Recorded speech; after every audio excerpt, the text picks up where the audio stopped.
Leo ni siku yetu ya pili ya semina.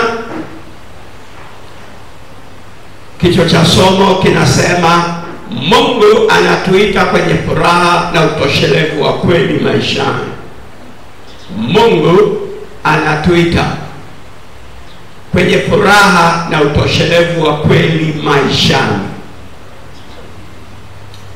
Neno la kusimamia ni Isaya 41 mstari wa 17 na wa 18. Kitabu cha nabii Isaya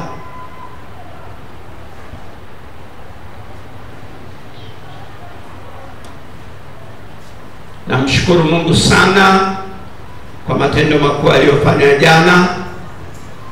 Yeye pekee ndiye anastahili utukufu. Mimi ni chombo tu, wala sistahili hata kidogo. Isaya 41:17 na 18, Biblia inasema, maskini na wahitaji wanatafuta maji, wala hapana, ndimi zao zimekauka kwa kiu.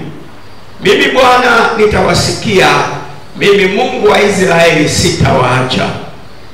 Nitafunua vijito vya maji juu ya milima na chemichemi kati ya mabonde.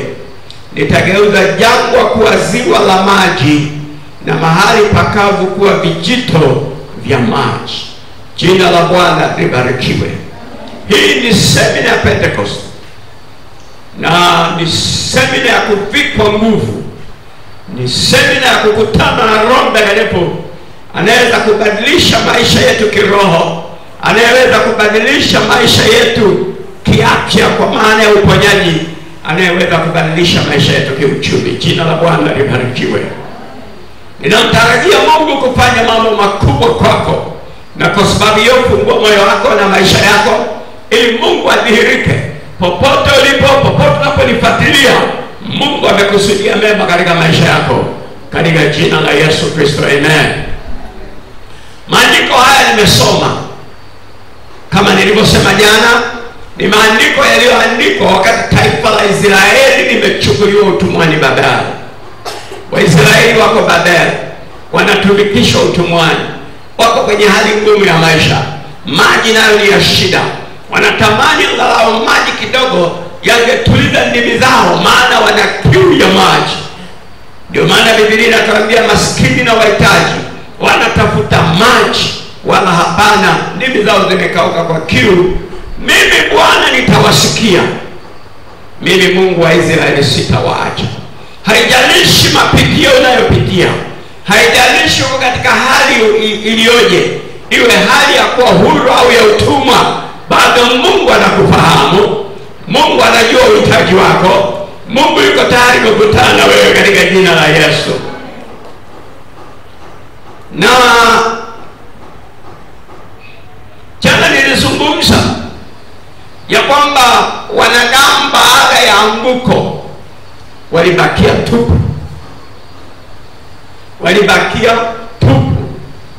Tupu kwa maana kwamba uwepo wa Mungu uliwaogofya, wakaenda kujificha. Tupu kwa maana ya kwamba neno la Bwana walilisukumia pembeni, wakajiuza kwa bwana mwingine ambaye ni mkatili daima, anaitwa Ibilisi na Shetani. Na kwa sababu hiyo maisha ya mwanadamu yakajaa hofu, maisha ya mwanadamu yakajaa mashaka, maisha ya mwanadamu yakajaa kukata tamaa, maisha ya mwanadamu yakajaa kufadhaika, maisha ya mwanadamu yakajaa huzuni, maisha ya mwanadamu yakajaa hali ambayo hakuumbiwa nayo. Semina hii inalenga kukurejesha katika nafasi yako, katika utoshelevu ambao Mungu katika huo alikuumba. Jina la Bwana libarikiwe.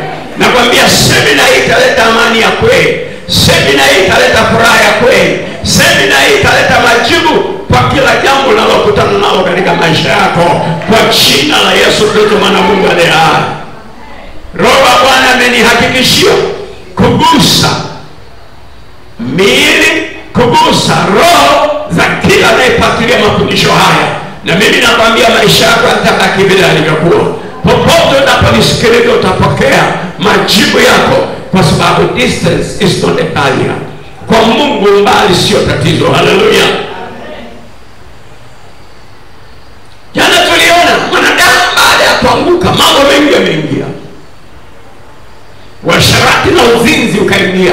Mwanadamu anajaribu kupata angalau toshelevu kupitia washarati na uzinzi. Hata tendo la ndoa likageuka bidhaa, biashara, lakini bado mwanadamu hana utoshelevu. Mwanadamu akajaribu kila aina ya uchafu, kiwemo ulawiti, upiraji, usagaji, ushoga, usijui, kila aina ya uchafu. Mpaka Mungu wakati fulani akakasirika, akaamua kuchoma moto Sodoma na Gomora. Lakini bado mambo haya yanaendelea hata sasa. Kwa nini? Bila Mungu wa mbingu na nchi, Mungu muumbaji wetu, kuachilia vijito vya maji ndani mwetu, tukawa na bubujiko linaloanzia ndani, tukawa na mito ya maji inayoanzia ndani, hakuna badiliko. Kama unanielewa sema amina. Sema amina kama unanielewa.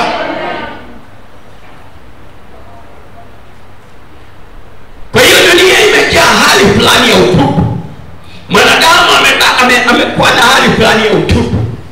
Na kwa vile tuliumbiwa kwa na roho ya kuabudu, ndio maana mwanadamu mara ajaribu kuabudu mti, mara ajaribu kuabudu mto, mara ajaribu kuabudu nyoka mkubwa, mara ajaribu, kuna nchi zingine wanaabudu ng'ombe, lakini bado haijaleta utoshelevu kwenye maisha yao.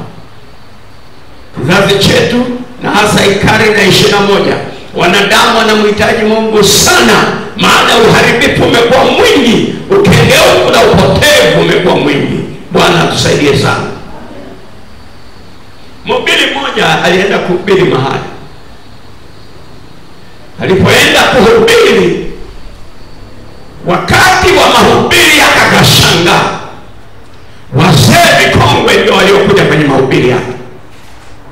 Wazee waliochoka wa miaka mingi, kuanzia miaka 60, 70, 80, 90 na zaidi.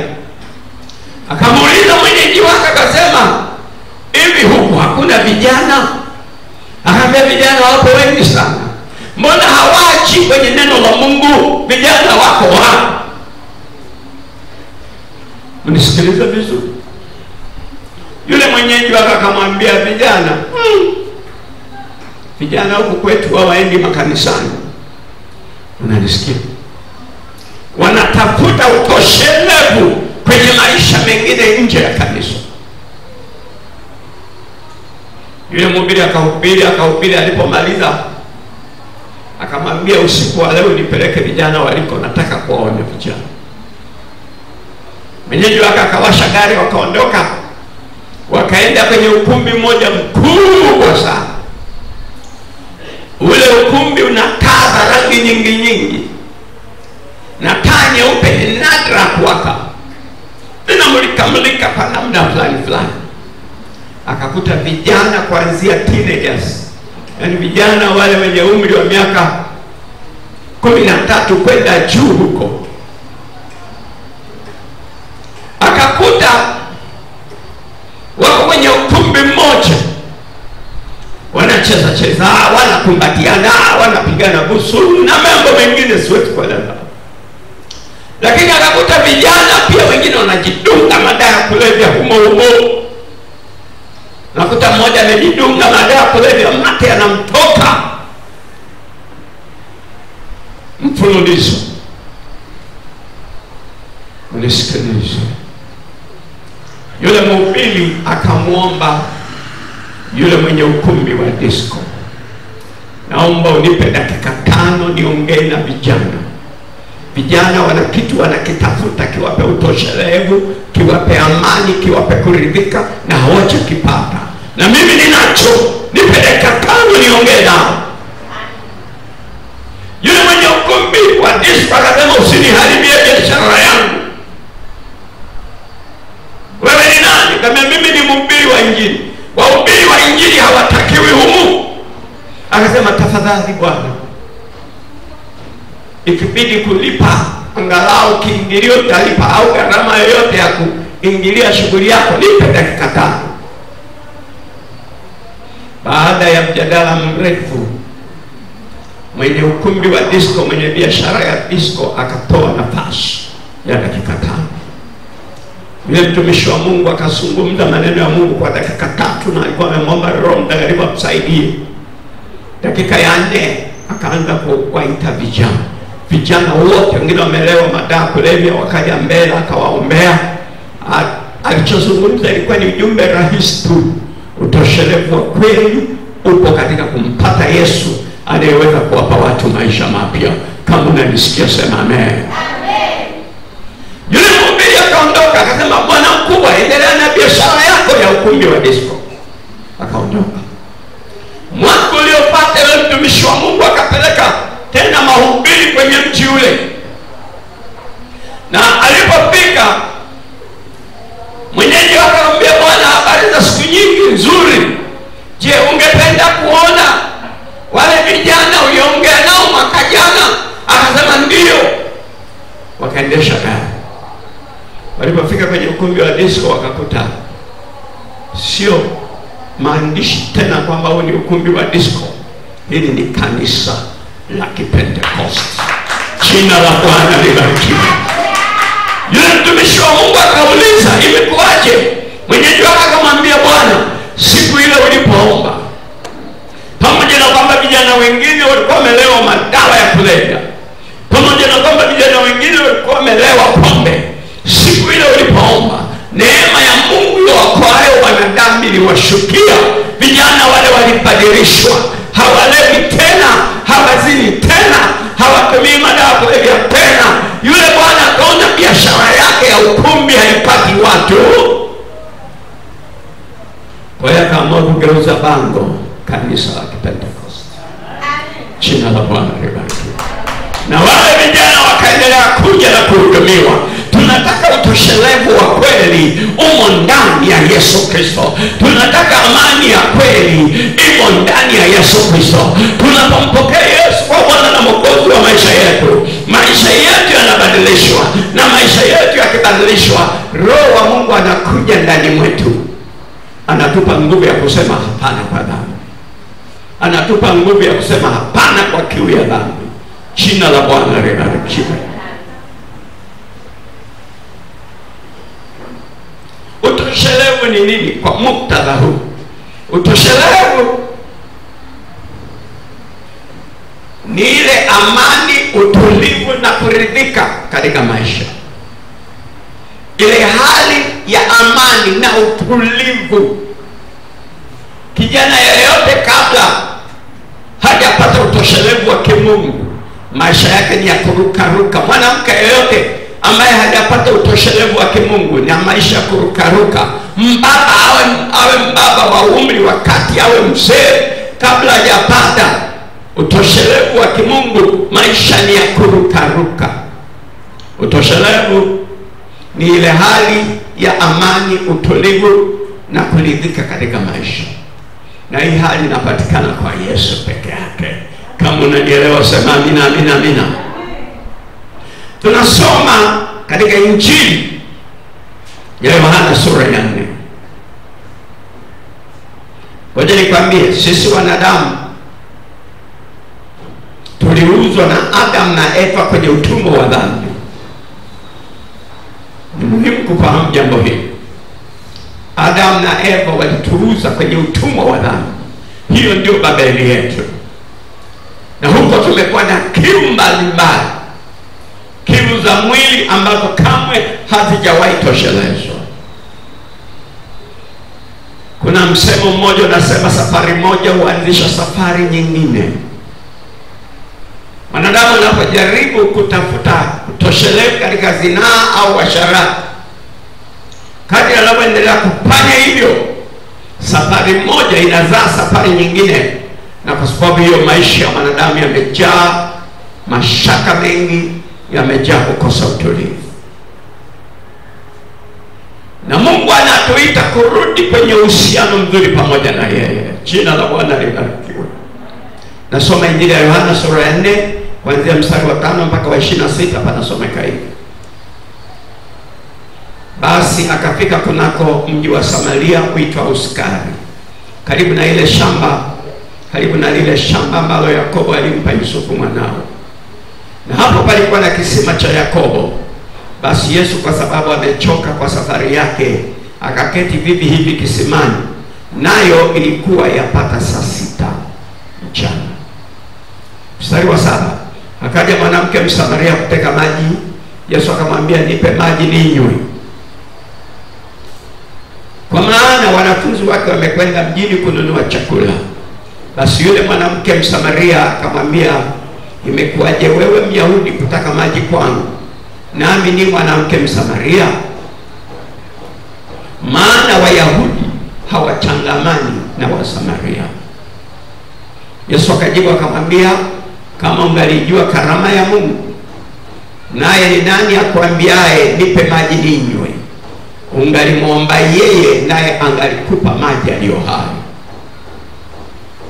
Yule mwanamke akamwambia, Bwana, huna kitu cha kutekea na kisima ni kirefu, basi umeyapata wapi hayo maji yaliyo hai? Je, wewe mkubwa kuliko baba yetu Yakobo aliyetupa kisima hiki, naye mwenyewe akanywa maji yake na wanawe na wanyama wake? Yesu akajibu akamwambia, kila anywaye maji haya. Unaweza kupigia mstari hapo. Yesu akajibu akamwambia, kila anywaye maji haya ataona kiu tena, walakini yeyote atakayekunywa maji yale nitakayompa mimi hataona kiu milele, bali yale maji nitakayompa yatakuwa ndani yake chemichemi ya maji yakibubujikia uzima wa milele. Yule mwanamke akamwambia, Bwana, unipe maji hayo nisione kiu, wala nisije hapa kuteka. Yesu akamwambia, nenda kamuite mmeo uje naye hapa. Yule mwanamke akajibu akasema, sina mume. Yesu akamwambia, umesema vema, sina mume, kwa maana umekuwa na waume 5, na uliye naye sasa sio mume wako. Hapo umesema kweli. Yule mwanamke akamwambia, Bwana, naona ya kuwa unabii.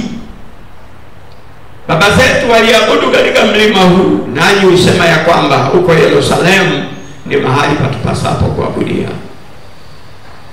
Yesu akamwambia, mama, unisadiki, saa inakuja ambayo hamtamwabudu Baba katika mlima huu wala kule Yerusalemu.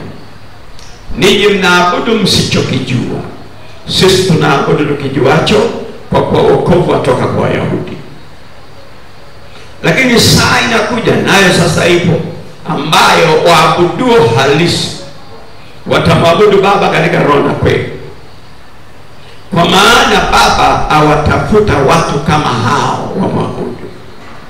Mungu ni roho, nao wamwabudu yeye imewapasa kumwabudu katika roho na kweli.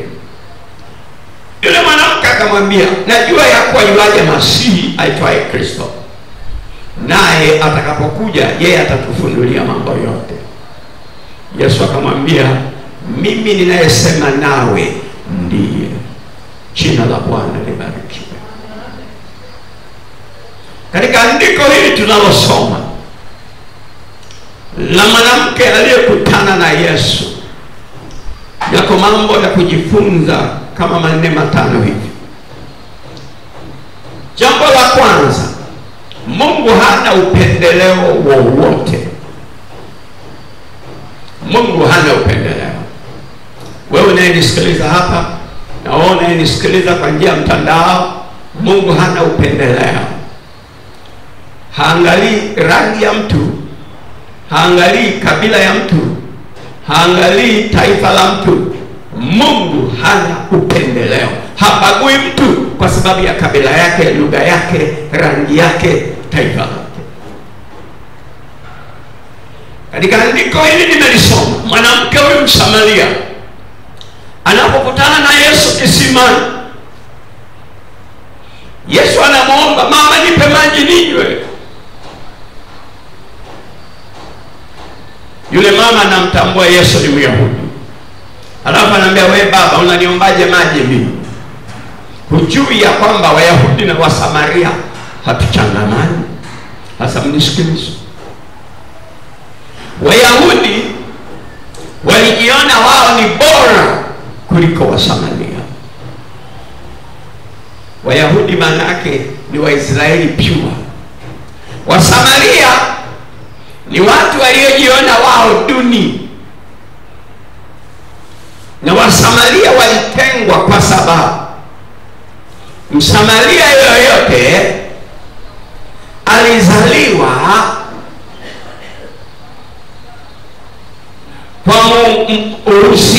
kwa uhusiano wa Myahudi na mataifa. Kwa hiyo Msamaria hakuwa Myahudi au Mwisraeli pure.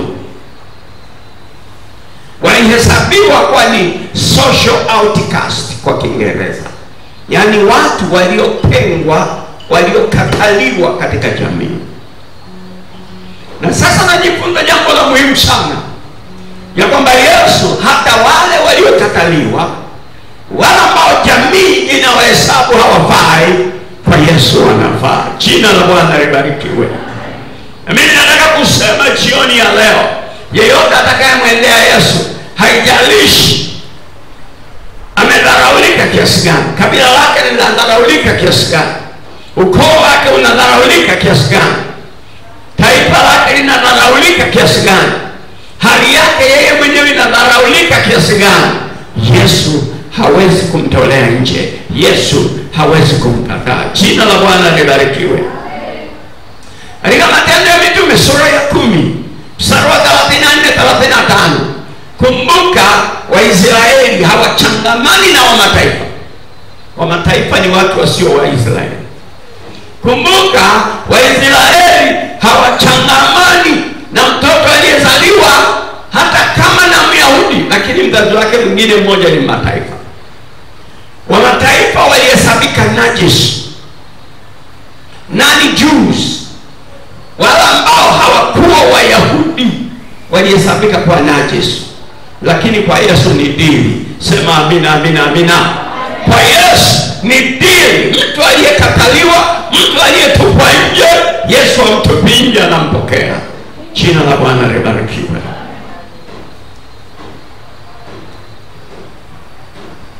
Matendo 10:34-35, tunakutana na Mtume Petro yuko nyumbani mwa mataifa, anaitwa Kornelio, na tunajifunza kitu hapo. Biblia inasema Petro akafungua kinywa chake akasema, hakika natambua ya kuwa Mungu hana upendeleo, bali katika kila taifa mtu amchaye na kutenda haki hukubaliwa na yeye. Neno lile alilowapelekea Waisraeli, akihubiri habari njema ya amani ya Kristo, ya amani kwa Kristo Yesu ndiye Bwana wa wote. Unaona neno hilo? Yesu Kristo ni Bwana wa wote. Tuwe najis au sio najis, tuwe kabila zuri au kabila duni, tuwe watu mashuhuri au sio mashuhuri, Yesu anapokea. Sema amina, amina, amina. Jioni ya leo nina ujasiri wa kukwambia wewe umekubaliwa na Yesu. Na wewe unayenisikiliza, Yesu amekukubali ikiwa utaikubali na kuamini kazi aliyoifanya msalabani. Jina la Bwana libarikiwe. Warumi 2:11, waraka wa Mtume Paulo kwa Warumi sura ya 2 mstari wa 11, Biblia inasema, kwa maana hakuna upendeleo kwa Mungu. Kwa maana hakuna upendeleo kwa Mungu. Sifa zote nzuri tulizo nazo, tukienda nazo kwa Mungu, Mungu anatupokea kwa kiwango kile kile. Na wale ambao wanadhani wana sifa mbaya kupindukia, Mungu hana upendeleo. Jina la Bwana libarikiwe. Kumbukumbu ya Torati sura ya 10 mstari wa 17, kuna watu wamejiona wanyonge na duni kwa sababu hawakujua ya kwamba Mungu anawapenda bila kujali uduni na unyonge walionao. Kumbukumbu ya Torati sura ya 10 mstari wa 17, neno la Mungu linasema, kwa maana Bwana Mungu wenu, yeye ndiye Mungu wa miungu na Bwana wa mabwana, Mungu mkuu mwenye kuogofya, asiyependelea nyuso za watu wala hakubali rushwa. Mungu wetu hampokei mtu kwa kuangalia uso wake. Mungu wetu anampokea mtu kwa sababu yeye ni Mungu wa neema na rehema.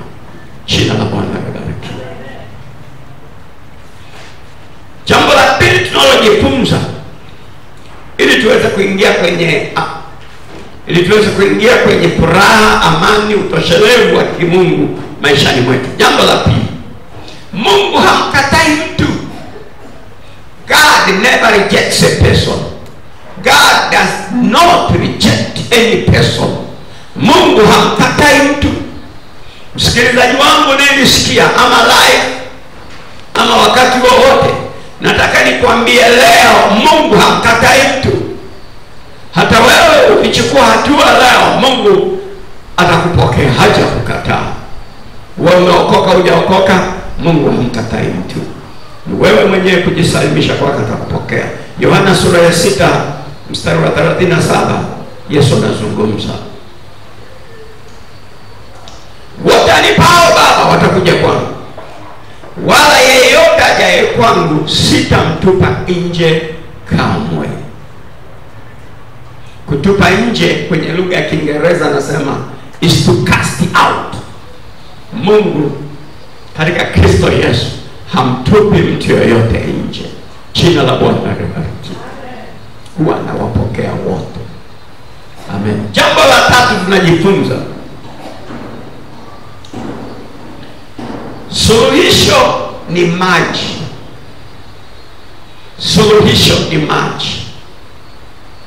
Water is the solution. Suluhisho la shida mbalimbali tunakutana nazo katika maisha.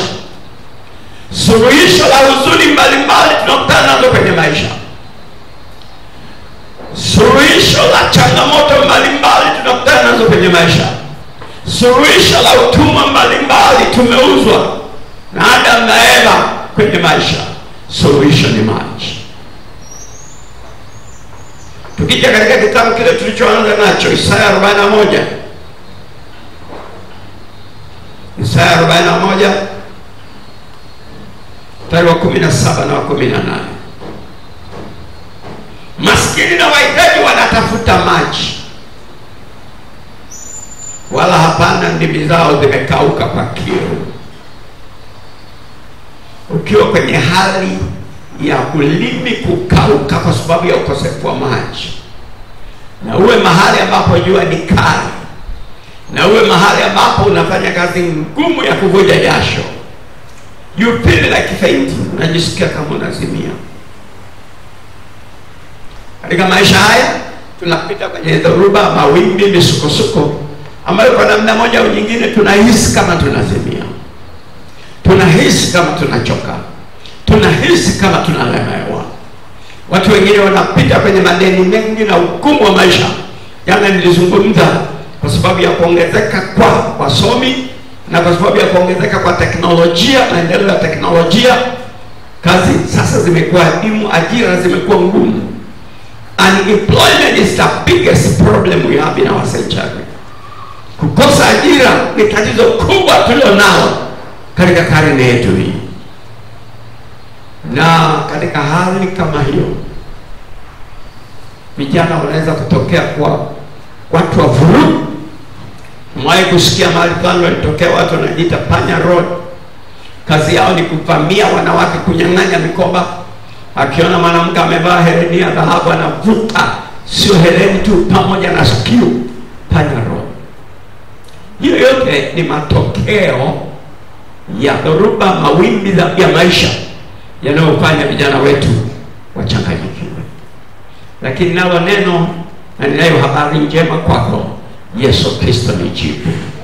Akikupa yale maji, kiu inaisha. Amina. Amina. Mstari wa 18 Isaya anasema nitafunua vijito vya maji juu ya vilima. Vilima ni nini?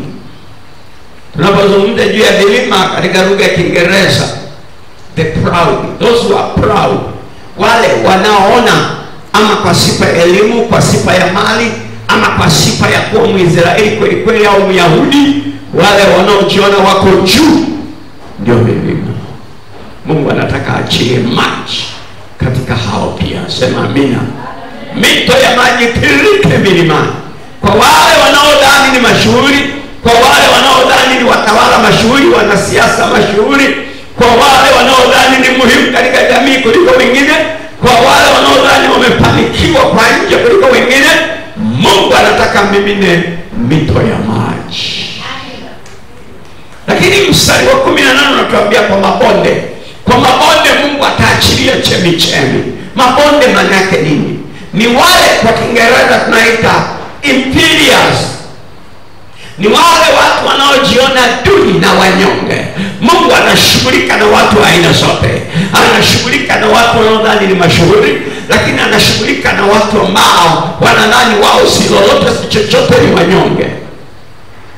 Ndio maana ukisoma katika Injili ya Yohana, Injili ya Luka, katika Injili ya Luka Biblia inatuweka wazi sura ya 3 mstari ule wa 5 na wa 6 unatueleza ya kwamba Yohana Mbatizaji akihubiri Injili, Luka 3:5-6, alikuwa anasema mambo ya muhimu sana hapa. Oh my God, my God, my God. Injili ya Luka sura ya 3.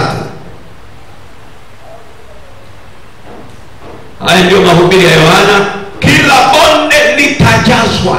Maana yake wale walio chini Mungu anataka wanyanyue.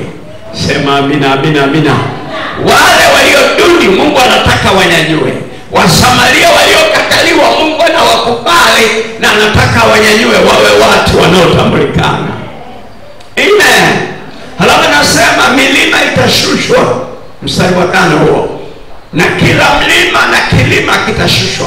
Maana yake nini? Maana yake those who are proud, wale wanaojivuna, ama kujivunia mali, ama kujivunia elimu, ama kujivunia kabila, ama kujivunia sifa zozote za kimwili, Mungu anataka washushe. Ni hapo leveling kwa lugha ya Kiingereza. Ni hapo kusawazisha kutakapofanyika. Hapo ndipo tunaweza kuona amani na utoshelevu wa kweli wa kimungu. Jina la Bwana libarikiwe. Jina la Bwana libarikiwe. Jioni ya leo Mungu anataka kunyanyue wewe uliyepoteza matumaini, akupandisha kulete kwenye level ya matumaini. Jioni ya leo Mungu anataka kunyanyue wewe uliyenyanyaswa na magonjwa na umekata tamaa, akulete kwenye afya ambayo utasema mimi na mimi ni mwanadamu nayestahili kuishi. Unisikilize. Mwaka mmoja, nadhani sasa ni miaka, oh my God, kama 17, 18 hivi, nilipata ofisini kwangu. Sikiliza ushuhuda huko sahihi. Nilipata ofisini kwangu na baba mmoja na binti mmoja. Kaja ofisini kwangu, sema, tumishi wa Mungu, tumekuja kwa ajili ya maombezi. Kamuuliza yule binti kuna shida gani? Yule binti akaniambia, mama yangu mzazi yuko kilomita karibu 1000 kutoka hapa, amelala kitandani, wanamtarajia kufariki wakati wowote.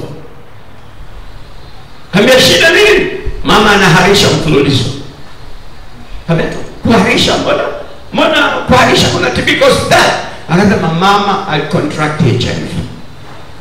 Baada ya kuwa amepata ugonjwa wa HIV, mama amekuwa mgonjwa na mwili umeisha kabisa. Kazini alishachukua likizo ya ugonjwa, yuko nyumbani. Akaniambia bibi ambaye ndio mama mkwe wa mama yangu tayari ameshachukua hati ya nyumba, tayari amenunua daftari, ameorodhesha mali zote za mama. Tumishi wa Mungu, navyoongea na wewe hivi, mama yangu ni marehemu mtarajiwa. Kambia sasa natakaje? Nataka umuombee mama yangu aishi. Nikasema modelo dogo. Yesu alikufa ili sisi tuishi. Jina la Bwana libarikiwe. Wakati ule tulikuwa tujaona utaratibu wa hizi bundles, kwamba ukitaka kuongea kwa simu na jiunga kifurushi. Kwa hiyo ameweka vocha yake ya shilingi 1000 na dakika 2 au 3 vocha imeisha. Kampigia simu mama, akanisikia. Sauti yake iko vizuri, lakini amebaki mifupa mitupu. nikamwombea, nikamwita Yesu aliye hai. Jina la Bwana libarikiwe. Na nikamwambia, kesho mama inuka, nenda ofisini kwako. Nikamaliza yote ambayo aminini mnapokea nayo yatakuwa yenu. Jina la Bwana libarikiwe. Yule binti na yule baba wakaondoka. Miezi miwili baadaye, yule binti na baba wakanirudia. Na wewe unayenisikiliza, na wewe unayenisikiliza, ninakuunganisha na Mungu aliye hai, Mungu aliyeenea mahali pote. Bila shaka utapata majibu ya shida inayokusumbua. Miezi miwili baadaye, yule baba na yule binti wakanijia. Kwa kuwa naombea mamia maelfu ya watu, hata na wakumbuka, lakini sikumbuki hasa nini kilitokea. Jina la Bwana libarikiwe. Yule binti na yule baba wakasema, tunataka tukuchukue. Mnichukue kutoka hapo ofisini, mnanipeleka tukupeleke huko. Haleluya, haleluya. Nikaona amani kupanda gari lao, nikaenda nao mpaka mahali fulani, muda utoshi kuelezea. Lakini yule binti ananiambia kwa machozi, tumishi wa Mungu, mama ni mzima, HIV negative, mara nyingi amepima. Nini kilitokea? Ulipomwombea tu kuhamisha kukakoma. Kesho yake akainuka kwenda ofisini. Alipofika ofisini, kwa sababu mwili ulikuwa umekonda, umebaki mifupa, wakamwambia anafuatilia mafao yake, huyu ni marehemu tayari. Lakini akaingia ofisini akafanya kazi. Jina la Bwana libarikiwe. Jina la Bwana libarikiwe. Jina la Bwana libarikiwe. Wakati matumaini yako yamekwisha, wakati tegemeo lako limekwisha, wakati watu wamekukataa, wakati watu wamekuweka kando, yupo mmoja anaitwa Yesu Kristo. Hajui kumtupa mtu nje. Huyu atakupa uhai, huyu atakupa uponyaji, huyu atakupa uzima, huyu atakutana na haja yako. Kwake hakuna shida iliyo ngumu, kwake hakuna shida iliyo kubwa, kwake yote yanawezekana. Yule binti akaniunganisha na mama yake kwa simu. Yule mama asema, mtumishi wa Mungu, nakushukuru sana. Uliponiombea tu kuhamisha kukakata, uliponiombea tu kuhamisha kukaisha, nikasikia mwili unatiwa nguvu, nikasikia hali ya kutiwa nguvu, uhuisho na kutiwa nguvu kwenye mwili. Kesho yake nilienda ofisini kama ulivyoniambia, na nimeendelea kwenda kazini. Akaniambia, siku ile unaniombea nilikuwa nimebakiza body weight, kilo za mwili 40. Mtu mzima kubaki na kilo 40, na ni mtu mzima mrefu, lazima ujiulize. Sasa tunapozungumza namna hii, nina kilo zaidi ya 60, over 60 kilogram body weight. Jina la Bwana libarikiwe. Haijalishi mawimbi na dhoruba unapitia, yuko Mnazareti anaweza, yuko Mnazareti anaweza. Kwake hakuna neno lolote gumu la kumshinda. Suluhisho ni maji. Amina. Suluhisho ni maji. Huyu mwanamke, mnisikilize vizuri, huyu mwanamke Msamaria ameenda kuteka maji, natural water. Haya maji ya asili, maji ya kawaida. Lakini anakutana na Yesu anayetoa maji ya uzima. Amen. Amen. Amen. Na mazungumzo yanaanza na Yesu kumwomba huyu mwanamke maji. Lakini mwanamke anambagua Yesu, anasema, wewe baba unaniombaje maji mimi? Wewe ni Myahudi na mimi ni Msamaria. Angeliniomba Msamaria mwenzangu ningempa maji. Nasema, mama hujui. Wacha niwaambie, mambo yetu mengi yamekwama kwa sababu hatujui. Mambo yetu mengi hayaendi kwa sababu hatujui. Yesu akamwambia mama, kama ungalijua ni nani anayekuomba maji, wewe ni ungemuomba yeye akupe maji ya uzima. Kambia, baba wewe unaleta story mpya. Kisima chenyewe ni kirefu, maji ni ya kusubiri, ya kuloa, cha kutekea huna. Unanipa maji kutoka wapi? Wewe ni mkubwa kuliko baba yetu Yakobo aliyetuchimbia kisima hiki. Haleluya, haleluya, haleluya. Yesu ni mambo yote. Yesu ni Bwana wa mabwana. Yesu ni Mungu mwenye nguvu. Yesu ni Mungu wa miungu. Miungu yote inainama kwa Yesu. Mabwana wote wanainama kwa Yesu. Kila ulimi unakiri Yesu ni Bwana. Kila Mungu na kila aina ya miungu inakiri Yesu ni Bwana. Nisikilize. Huyu mama akasema, kama sasa unatoa maji nikinywa siji kuteka tena, nigee hayo maji basi, naomba hayo maji unipe. Yesu akaenda kwenye tatizo. Kama nilikuona pambio tunaimba, nasema watujua vema Bwana. Yesu akalenga shabaha kwenye tatizo. Inawezekana unapita kwenye msongo wa mawazo kwa kiwango ambacho huoni cha kufanya. Ukiamua kukaa katika mazungumzo na Yesu, atakuleta kwenye kiini cha tatizo. Jina la Bwana libarikiwe. Yesu anashughulikana sio na matawi. Yesu hushughulikia kiini cha tatizo. Yesu anashughulikia kiini cha nini? Cha tatizo. Jina la Bwana libarikiwe. Mwaka mmoja alikuja binti hapa kwa maombezi. Mnisikilize. Yule binti kila mara alikuwa nasikia kufa. Akilala anaota watu waliokufa, anaota yuko msibani. Kila mara ni kufa. Kila mara anakoswa na ajali za kila namna. Mnisikilize. Na alikuwa ameshajenga tabia fulani ya kujikataa yeye mwenyewe na kukataa kuishi. Kama amekuja wakati ananieleza shida yake, nikaona kiini cha tatizo. Jina la Bwana libarikiwe.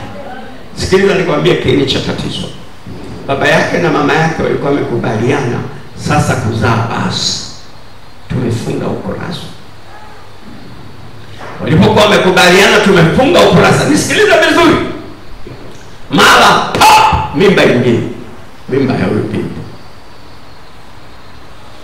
Baba kaja juu, umepataje mimba? Nimepata hivyo.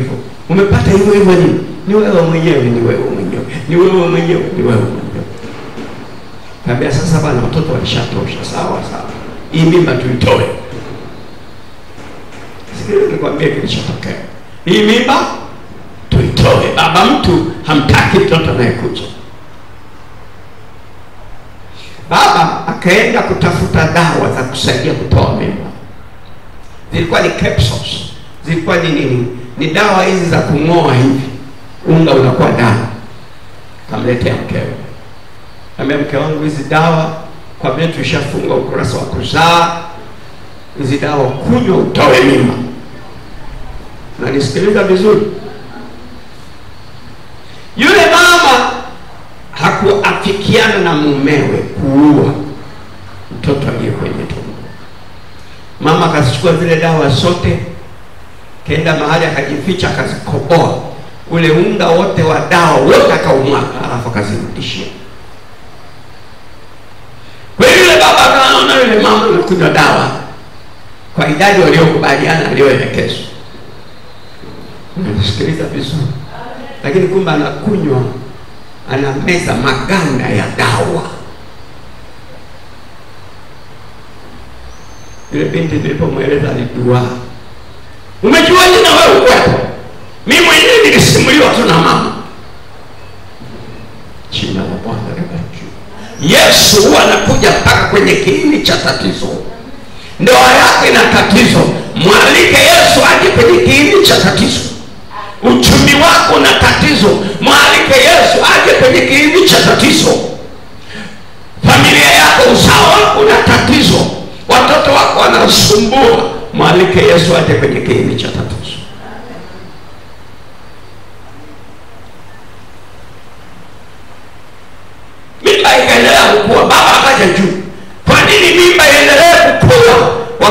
tuliazimia kwenye bunge la familia, na dawa nikaenda kuzileta za kutoa hiyo mimba. Mzozo, mtoto akazaliwa. Mtoto ana roho ya kukataliwa na ana roho ya mauti. Siku ile alipokuja, nilipomweleza yaliyotokea nyuma, alishangaa. Baada ya maombezi na kubiringita chini, kujiviringisha chini, kugagaa chini, Mungu akamfungua. Ni mama mzuri kwenye familia yake leo. Piga makofi kwa Yesu. Ninahubiri Yesu Mnazareti anayefanya maisha ya watu kuwa mapya. Haijalishi dhoruba, mawimbi na mapito ulionayo, Yesu atakuonekania. Sema amina kama unanielewa. Unayenisikiliza kwa njia ya mtandao, sema amina kama unanielewa. Jina la Bwana libarikiwe. Alafu mjadala wao ukaendelea. Mama anamwambia, naona wewe Yesu ni nabii, maana umeniambia mambo yangu ya ndani sana. Wewe nikichukua michepuko yangu tunajificha, hakuna anayetuona. Lakini wewe umeona hata ya gizani, umeona hata ya michepuko. Yesu akamwambia, mama, unisadiki. Mama ametambua Yesu ni Kristo Masihi ajaye. Mama akatambua ya kwamba anayeongea naye ni nabii. Na watu hawaamini juu ya unabii, na kwa sababu hiyo shida zao nyingi hazifikiwi. Mungu atusaidie sana. Mungu atusaidie. Mungu atusaidie. Mama huyu akauliza swali lingine. Nyie Wayahudi mnatuambia mahali sahihi pa kuabudu ni Yerusalemu. Wewe unasemaje? Yesu akamwambia, mama, unisadiki. Ibada halisi haiko Yerusalemu wala Samaria. Ibada halisi iko ndani ya moyo wa mtu. Halafu mwambie, mama, nisikilize, saa inakuja nayo sasa ipo, wamwabudu wa Mungu imewapasa kumwabudu katika roho na kweli. Hii ni semina ya Pentekoste. Mungu anataka atulete kwenye kuabudu katika roho na kweli. Mungu anataka atulete kwenye encounter, hali ya kukutana na Mungu kupitia Roho wake Mtakatifu. Roho Mtakatifu ndiye msaidizi. Roho Mtakatifu ndiye anayefananishwa na maji. Roho Mtakatifu ndiye anaweza kukata kiu ya dhambi. Roho Mtakatifu ndiye anaweza kuhuisha na kuleta upya katika maisha. Nimeainisha kazi 3 tu hapa za maji, ingawa ziko nyingi. Kazi ya kwanza ya maji ni mageuzi. Mageuzi kwa maana ya kusafisha. Tunaoga maji, tunafulia nguo maji. Nguo iliyokuwa imechafuka ikifuliwa kwa maji na kuwa safi. Mwili uliokuwa unanuka ukioga maji unakuwa safi. Kazi ya maji ni kuleta mageuzi, na Roho Mtakatifu kama maji ataleta mageuzi kwenye maisha yako ya kiroho, kiafya na kiuchumi.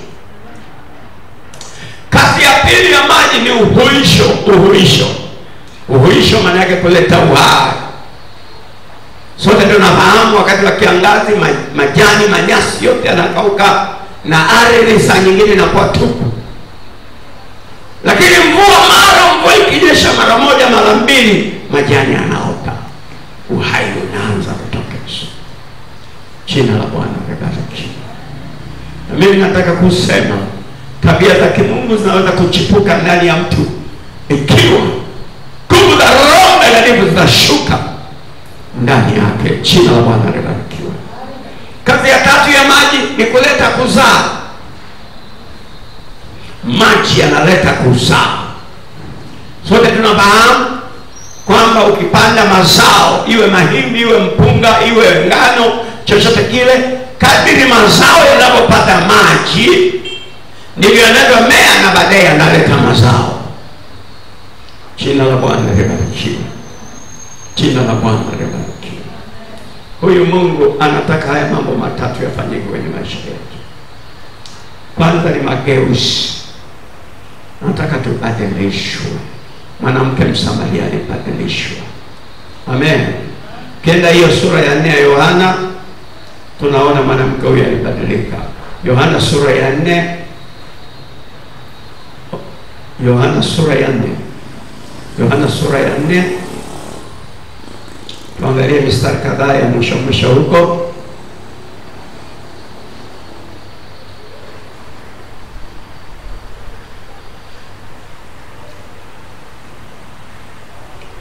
Yohana sura ya 4. Nasoma mstari wa 28 na wa 29.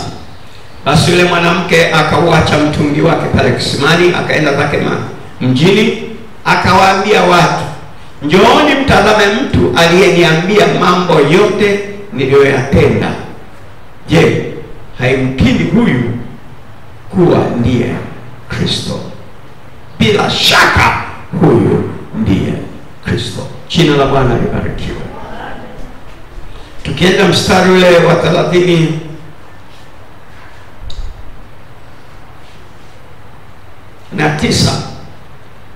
Na katika mji ule wa Samaria wengi walimwamini Yesu kwa sababu ya neno la yule mwanamke aliyeshuhudia kwamba aliniambia mambo yote niliyotenda. Mstari wa 40. Basi wale wa Samaria walipomwendea walimsihi Yesu akae kwao, naye akakaa huko siku 2. Mstari wa 41. Watu wengi zaidi wakaamini kwa sababu ya neno lake. Mstari wa 42.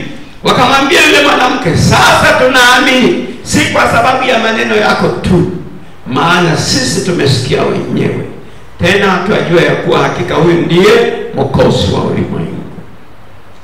Sasa hapa kuna mambo matatu ya muhimu sana. Kwanza, mwanamke huyu Msamaria alibadilishwa, alifanywa mageuzi na Yesu kutoka kahaba aliyekuhubu, kutoka kahaba aliyekubuhu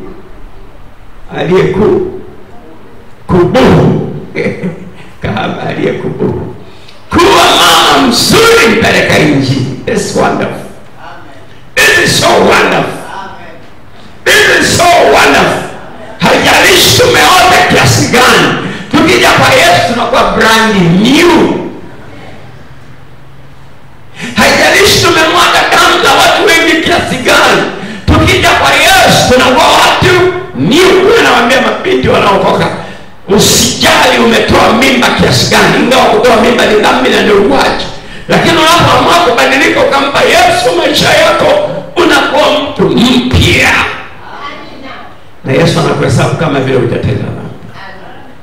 Tumrudie yeye kwa toba, kwa njia ya mageuzi. Jambo la pili, huyu mwanamke akapata uhuisho. Uhuisho ni uhai mpya wa kiroho. Unakumbuka Adam na Eva waliambiwa kila tunda mtakufa, na walipolila walikufa kiroho. Hawamtaki Mungu, wanamkimbia Mungu, wanajificha. Lakini huyu Msamaria anapokutana na Yesu anapata uhai mpya wa kiroho. Amen. Amen. Amen. Ndio maana Biblia inasema hata imekuwa mtu akiwa ndani ya Kristo Yesu amekuwa kiumbe kipya, ya kale yote yamepita, tazama yote yamekuwa mapya. Amen. Tulipokuwa wafu kwa sababu ya dhambi zetu, kwa sababu ya makosa yetu, alitufanya hai pamoja naye. Jina la Bwana libarikiwe. Sikiliza Bwana, kwa Yesu Kristo tunafanywa hai. Lakini jambo la tatu litokea, akaanza kuzaa watoto wa kiroho.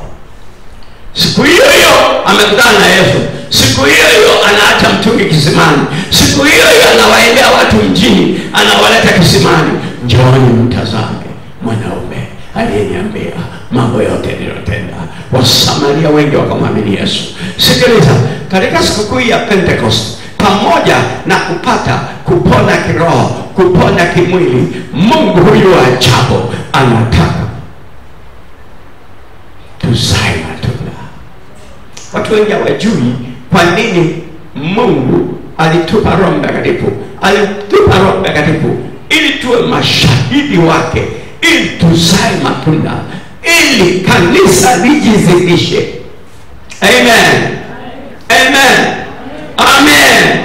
Amen. Nisome mara mwisho Isaya 41, tunaishia hapo. Tutakuja kuangalia tena. Matatizo makubwa ya wanadamu ni dhambi Sasa kwenye dhambi moja tulijadili, kuna dhambi yenyewe, kuna makosa na maovu. Hilo tatizo moja. Kwa hiyo tatizo la kiroho, tatizo la kiroho ni dhambi, makosa na maovu. Tatizo la pili ni magonjwa. Dhambi ilipoingia ikakaribisha magonjwa. Tatizo la tatu ni umaskini. Umaskini uliokithiri unatesa, kama vile magonjwa yanavyotesa, kama vile dhambi inavyotesa. Yuko Yesu Mnazareti aliyeenda msalabani ili ashughulikie mambo yote haya matatu. Alishughulikia magonjwa vile vile kwa kiwango kile kile alivyoshughulikia dhambi. Alishughulikia umaskini kwa kiwango kile kile alichoshughulikia dhambi. Kwa kupigwa kwake tunaweza kuwa huru mbali na dhambi, maovu na makosa. Kwa kupigwa kwake tunaweza kuwa huru mbali na magonjwa.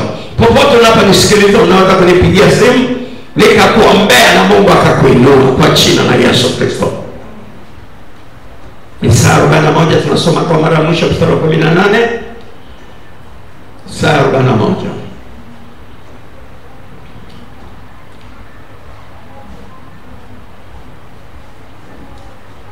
Isaya 41 mstari wa 18.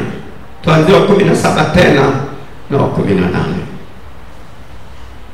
Biblia inasema maskini na wahitaji wanatafuta maji, wanatafuta refreshment, wanatafuta utoshelevu. Wala hapana, ndimi zao zimekauka kwa kiu. Mimi Bwana nitawasikia, mimi Mungu wa Israeli sitawaacha. Nitafunua vijito vya maji juu ya milima na chemichemi katikati ya mabonde. Nitageuza jangwa kuwa ziwa la maji na mahali pakavu kuwa vijito vya maji. Jina la Bwana libarikiwe. Tunakwenda kuingia kwenye maombi saa hii. Naomba usimame. Kwenye uvimbe kooni na ni saa ya uponyaji, ni saa ya miujiza. Wengine wameshuhudia jana walipunguliwa maumivu ya mifupa, ni saa ya uponyaji. Sogea katika madhabahu ya Bwana ikiwa una uvimbe hapa, tonsillitis katika koo, njoo upate kupokea uponyaji. Rima shemanando raba sakana raba etalamase labona ramonande ramosa rimanako rialobe shamana rabo. Leo ronda liwa na shughulika na uvimbe. Chunga jile mgonjwa hapa mbele. Endelea kunena kwa lugha, endelea kunena kwa lugha, endelea kunena kwa lugha, endelea kunena kwa lugha, endelea kunena kwa lugha. Hebu rudia tena kueleza kusikia vizuri.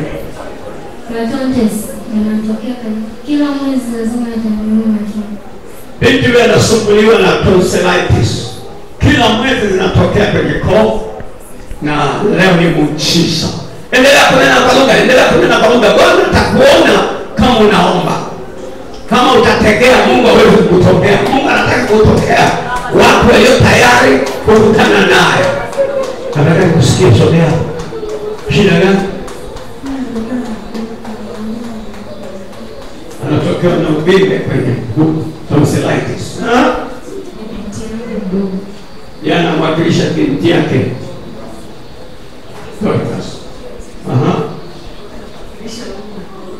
Unamleta huyu pamoja na Sara. Sara yuko hapa. Saizi yuko wapi Sara? Jesus. We want to pray for you and the Lord is going to touch you. Naona nipatilia kwenye mtandao. Nataka nikuombee. Tonsillitis is not that much. It's not that much difficult. Jesus, there is a lot that Jesus will touch and heal you today, and you shall never have it again. Kwa jina la Yesu Kristo, weka mikono mchungaji. Kwa jina la Yesu Kristo, mwana Mungu aliye hai, nakemea roho ya tonsillitis. Nakemea roho inayosababisha uvimbe katika koo. Nakemea roho inayosababisha uvimbe katika koo. Kwa jina la Yesu, ninaamuru kunyauka kwa uvimbe kooni. Ninaamuru kunyauka kwa uvimbe toka shinani. Usiwe na tonsillitis tena. Usiwe na uvimbe kooni tena. Kwa jina la Yesu, pokea kufunguliwa. Rikashema rabanande ramosaya. Roka lamande ramasikiriota. Anoriba sei, anoribo sei. Naomba shemasi mmoja wakikaja asimame nyuma dada huyu. Rika lama shekoli ya lobi. Sandori baba sayuta. Shamana ribobosiki. Ni amor tonsillitis. Kunyauka toka shenani. Kwa jina la Yesu Kristo. Receive the healing. Pokea uponyaji. Pokea uponyaji. Pokea uponyaji. Pokea uponyaji. Na nyaosha tonsillitis. Pokea shenani. Uwe mzima kwa jina la Yesu. Katika jina la Yesu Kristo mwana wa Mungu aliye hai. Na toka muda wa tonsillitis. Na nyaosha toka shenani. Usiwe na shida hiyo tena kwa jina la Yesu. Mbakia. Kijana pokea kufunguliwa na nyaosha tonsillitis. Kwako na kwa Sara. Moyo wazima kwa jina la Yesu. Mnisikilize. Mnisikilize. Chukua hatua ya imani. Kama huwezi kunywa maji ya barafu, na maji ya baridi, nenda unywe, kesho lete ushuhuda. Mungu wa mbingu na nchi namfunika mwanamke huyu kwa damu ya Yesu mnenee mema. Mungu wa mbingu na nchi namfunika binti huyu kwa damu ya Yesu mnenee mema. Mungu wa mbingu na nchi namfunika binti huyu mdogo kwa damu ya Yesu mnenee mema. Mungu wa mbingu na nchi namfunika kijana huyu, mtoto huyu mdogo wa kiume pamoja na dada Sara yuko nyumbani kwa damu ya Yesu Kristo. Damu mnenee mema katika jina la Yesu. Sasa mnisikilize. Roho Mtakatifu ananipa maelekezo, ukitaka kukaa unaweza kukaa. Naita wenye uvimbe popote kwenye mwili.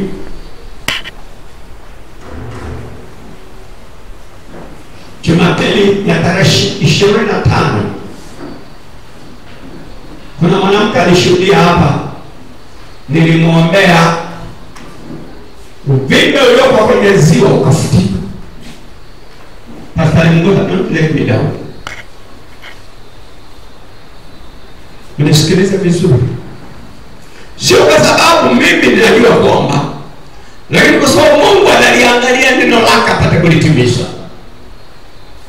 Uvimbe popote ulipo unakwenda kufutika. Yaani hata kama uko kwenye paja hapa, hata kama uko kwenye goti, hata kama uko kwenye nyao za miguu, uvimbe popote ulipo, ikiwa utaiamini sauti ya Roho Mtakatifu, leo uvimbe unafutika. Ikiwa Mungu alisema ziwepo mbingu na nchi zikatokea. Ngoja niwaambie kitu. Biblia inaanza na Roho Mtakatifu aliyetulia kwenye kilindi cha maji. Mwanzo sura ya 1 mstari wa 1. Nadhani na wapi. Na Biblia inaishirizia kwenye Ufunuo ikisema aliye na kiu aje anywe maji. Maji ni ishara ya Roho Mtakatifu. Na leo uvimbe unaenda kufutika. Hata kama umeandika operation, uvimbe unaenda kufutika. Wewe unisikiliza kwa njia ya mtandao na kuandaa sasa ukamate mahali ulipo. Uvimbe unaenda kufutika. This is a prophetic word. Hii ni neno la kinabii. Uvimbe mahali popote umekaa unaenda kufutika. Unisikilize. Mwaka 2006 kama nakumbuka sawa, nikiwa natembea barabarani, mwanamke mmoja alipiga kelele ananiita. Nikasema nini mama? Mwanzo nisifikiri siitwe mimi kwa sababu aina ya uimbaji ule ilishangaza. Napiga kelele ananiita. Baadaye nilisimama. Nikamrudia, nikamwambia mama, unaniita mimi? Akasema ndio. Akaniambia njoo nikwambie kitu kilitokea kwenye huduma yako. Kaambia kitu gani kilitokea? Akaambia njoo. Nikamwambia usiniambie bali njoo ofisini kwangu, mfanya biashara huyo, nikwambie kwenye ofisi yangu kila kilitokea. Nikaenda naye tukaingia ofisini mwake. Tulipoingia ofisini mwake akaniambia nilikuwa nimeandikiwa operation kubwa. Nilifanywa operation kubwa kwenye hospitali ya Rufaa. Watoto wangu wananiambia nenda ukaombewe na wewe mtumishi wa Mungu asikokiuka. Nikasema achana na manabii wa uongo. Wakaendelea kunisisitiza wale watoto walikuwa wanakuja kanisani kwako na kusikia. Nikamwambia achana na nabii wa uongo. Watoto wakaniambia siku moja, akasema lakini kama ni nabii wa uongo, si uende ili uongo wake uhakikishe. Ndipo nikaamua kuja. Ukiwa unahubiri, wala sijajitambulisha, wala sijajieleza mimi ni nani, wala sijasema na shida gani, mara ukagiita ukasema uko mwanamke hapa unahubiri tumboni unasubiri operation. Nikashangaa. Ukaniombea. Siku ya kwenda kufanya operation nilipofika, nilitakiwa kwenda kulazwa siku moja kabla. Nikaenda siku moja kabla kulazwa. Lakini kabla ya kufanya operation nikamwambia mnicheki. Waliponicheki wakakuta hakuna uvimbe. Ndio maana nimepiga kelele. Nataka nikwambie Mungu wako ni wa kweli na maombezi unayofanya ni ya kweli. Sikufanya operation mimi ni mzima. Akaleta na maneno mengine, unataka unifanyie nini? Nikufanyie nini? Kaambia mimi niache kama nilivyo. Jina la Bwana libarikiwe. Mtukuze na mwinue Yesu. Sasa uvimbe, mnisikilize. Unataka kufutika. Kama unaweza kugusa kesho utakuja na ushuhuda uvimbe haupo. Jesus. Mchungaji, tunaenda mtu mmoja baada ya mwingine. Kwa mamlaka niliopewa, mamlaka jina la Yesu. Nafuta uvimbe katika jina la Yesu. Nafuta uvimbe toka shinani mwake. Nafuta uvimbe toka kwenye chanzo chake. Nafuta uvimbe toka kwenye kiini chake. Usiwepo uvimbe tena. Pokea uponyaji. Mwili ukae sawa. Kwa mamlaka ya jina la Yesu. Nafuta uvimbe toka shinani. Nafuta uvimbe toka shinani. Nafuta uvimbe toka shinani. Kwa jina la Yesu Kristo ufunguliwe. Usiwepo uvimbe tena. Kwa mamlaka ya jina la Yesu. Nafuta uvimbe toka shinani. Hata kama uvimbe unasababishwa na roho ya adui, hata kama uvimbe umesababishwa na sababu yoyote ile, na ing'oa kwa jina la Yesu. Nafuta uvimbe toka shinani. Uwe huru kwa jina la Yesu. Kwa mamlaka ya jina la Yesu Kristo mwana wa Mungu aliye hai. Nafuta uvimbe toka shinani. Nafuta uvimbe toka shinani. Kila upima usione uvimbe. Ukiupapasa usione uvimbe. Maumivu yanayosababishwa na uvimbe usisikie tena. Nafuta uvimbe usiwepo tena. Ewe uvimbe unasikia sauti. Uvimbe ni jina lako, lakini jina la Yesu ni jina kuu kuliko majina yote. Ewe uvimbe ukija kwa Yesu ni Bwana. Futika usiwepo tena kwa jina la Yesu. Kwa mamlaka ya jina la Yesu. Ewe uvimbe popote ulipokaa unanisikia, na kuapenda kwa jina la Yesu. Uvimbe futika usiwepo tena. Futika toka shinani. Futika usiwepo tena kwa jina la Yesu. Kwa mamlaka ya jina la Yesu Kristo mwana wa Mungu aliye hai. Na ufuta uvimbe toka shinani. Na ufuta uvimbe toka shinani. Pokea uponyaji, pokea kufunguliwa. Pokea uponyaji, pokea kufunguliwa. Usiwe na uvimbe tena. Futika uvimbe usiwepo tena. Kwa mamlaka ya jina la Yesu Kristo. Ewe uvimbe na kuapinda kwa jina la Bwana. Futika usiwepo tena. Futika usiwepo tena. Na achilia kamisheni ya Roho Mtakatifu aliyemfua Yesu kwa watu, ili kufunga na kutowesha uvimbe huu. Funguka wewe huru katika jina la Yesu. Uvimbe mdogo hii saa iliyoamriwa na Bwana. Futika kwa jina la Yesu. Futika kwa jina la Yesu. Madaktari wangepima usione tena uvimbe huu mdogo. Kwa jina la Yesu. Kwa jina la Yesu. Maumivu yatokana na uvimbe huo usione tena, maana uvimbe umefuta kutoka shinani. Kwa jina la Yesu.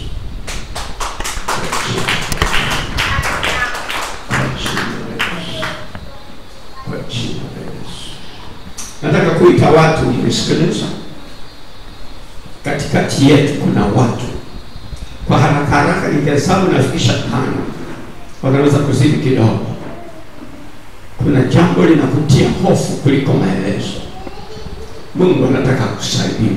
Na wewe nisikiliza kwa njia ya mtandao, Mungu anataka aondoe hofu iliyonayo katika maisha. Mungu anataka aondoe hofu iliyonayo katika maisha. Mungu anataka aondoe hofu iliyonayo katika maisha.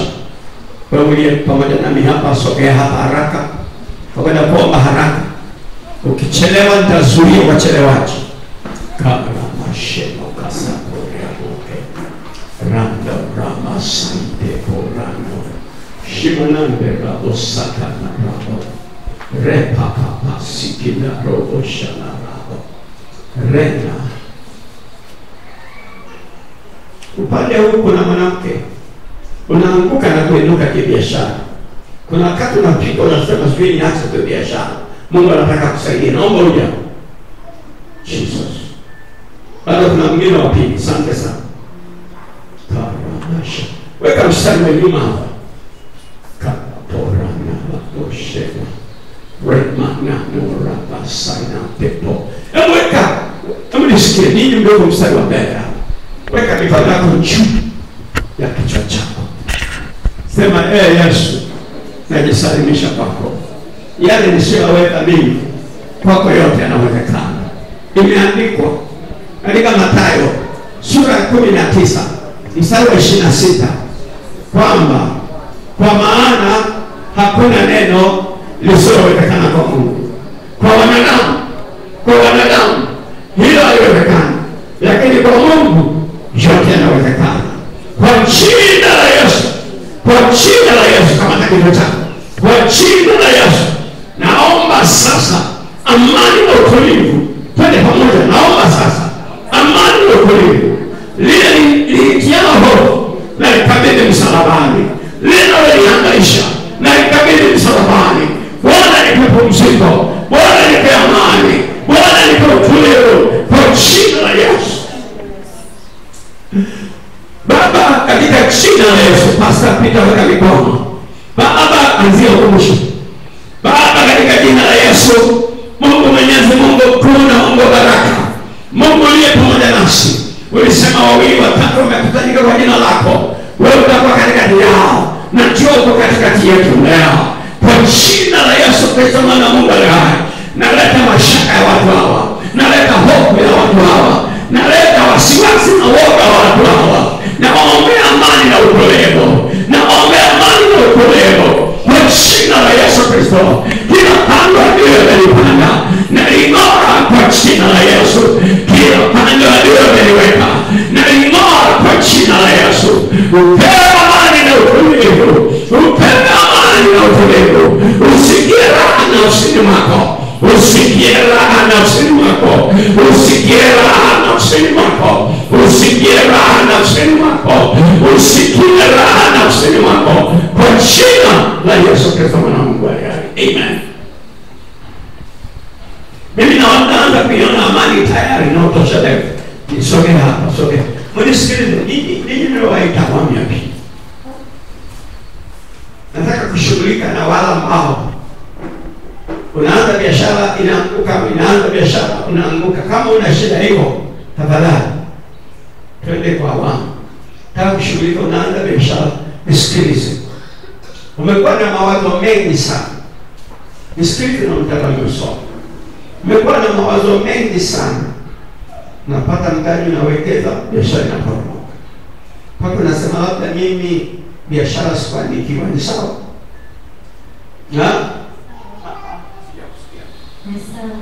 Sawa. Sasa nataka nikwambie, Mungu anapenda kutokea kwa namna tofauti.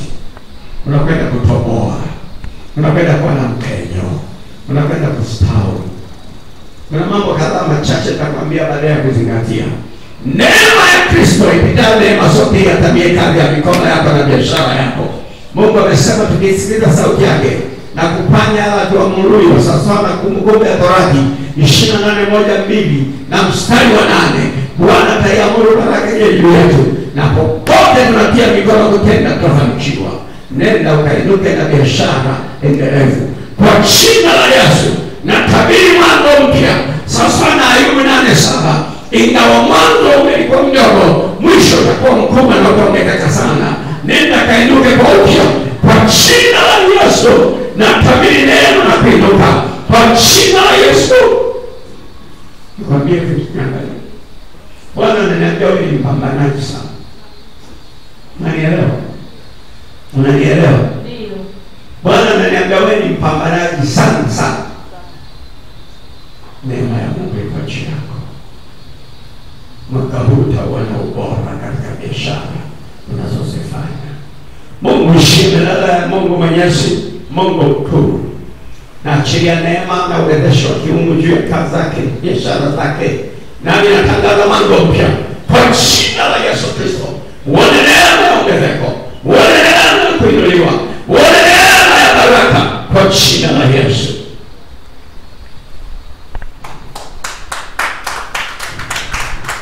Mungu aliye hai, Mungu aweza na mamlaka. Namwombea msikilizaji wangu kwa njia ya mtandao, namwombea rehema na msamaha Bwana. Ikiwa hajakupokea Yesu kwa Bwana na Mwokozi wa maisha yake, ninaomba roho ya neema na wokovu ikashuke juu yake kwa jina la Yesu Kristo, mwana wa Mungu aliye hai. Kama ulivyonibadilisha mimi miaka 47 iliyopita kutoka kwenye ujana uliokuwa umeharibika, umbadilishe msikilizaji wangu, mwanamke huyu, mwanaume huyu, baba huyu, msichana huyu, mvulana huyu, kwa jina la Yesu. Mbadilishe mzee huyu, maana upendi mtu yote apotee, lakini wote wapate kufikiria toba. Na achilia neema ya wokovu Bwana, ufute jina lake kwenye kitabu cha hukumu, na kusihi ukaliandike jina lake kwenye kitabu cha uzima.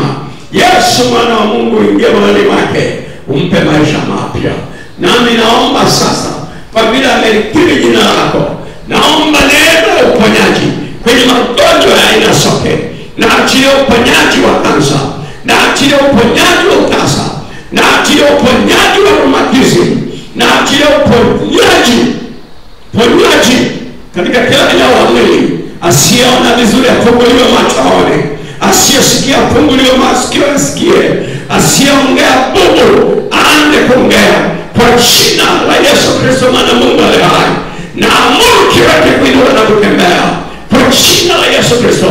Mgonjwa maututi kitandani, neema ya Mungu inakushukia unaposikia maombi haya. Inuka utembee, inuka utembee, inuka utembee, na kutangazia utakufa bali utaishi, ili ushuhudie wema na uaminifu wa Bwana. Baba, nakushukuru kwa ajili ya siku ya pili ya semina.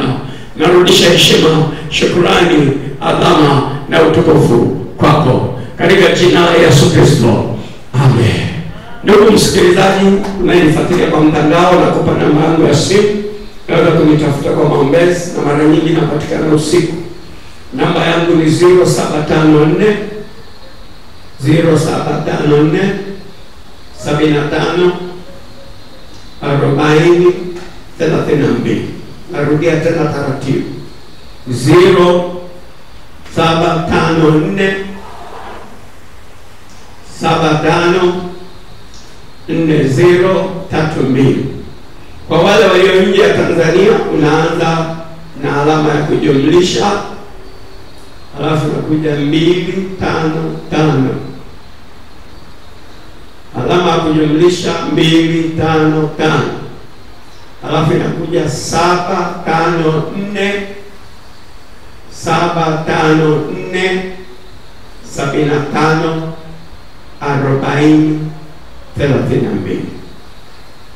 75 40 32. Nitarudia, alama ya kujumlisha 255 754 75 40 32. Bwana akisema na wewe, unaweza kutuma sadaka yako kwa namba hii. Mungu akubariki sana. Karibu tuendelee tena na siku yetu ya tatu ya semina katika jina la Yesu Kristo. Amen.